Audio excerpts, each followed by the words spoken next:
Le clocher de Marennes, c'est ma boussole un peu. Christophe Mignon est l'un des 3 derniers sauniers encore en activité dans le marais de la Seudre. Cet ancien animateur nature s'est lancé dans cette aventure il y a 5 ans, avec une envie chevillée au corps. Et on va aller vers la partie plutôt stockage de l'eau et décantation.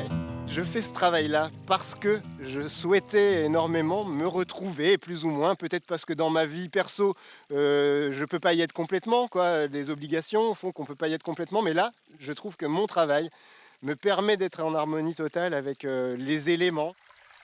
Bien sûr, je dois maîtriser mes niveaux d'eau, mais je ne pourrais pas me permettre de dire que je dois combattre contre le vent, le soleil, l'argile et la mer réunis, et je ne vois pas tellement comment je gagnerais. Donc il faut plutôt que j'en fasse mes amis.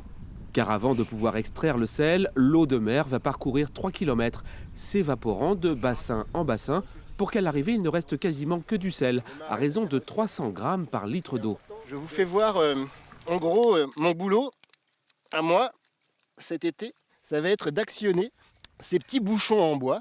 Soit j'ouvre un bouchon, soit j'ouvre 2 bouchons quand le marais a besoin d'eau, encore plus. Mais je fais toujours attention à ne pas en faire rentrer trop d'eau parce que ça casse les salinités qui sont en aval. Tout au long de la promenade, Christophe partage ainsi le sel de son métier à un public conquis. Quelqu'un en veut une ? Oh là là, elles ont l'air bonnes. Moi, j'aime beaucoup la nature et les marais m'ont toujours un peu fascinée.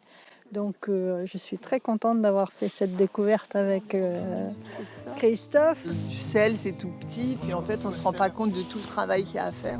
Le sel de la vie, le saunier d'Artois avoue le goûter chaque jour qu'il passe dans son marais. Et en signe de gratitude, il l'a même gravé dans le paysage.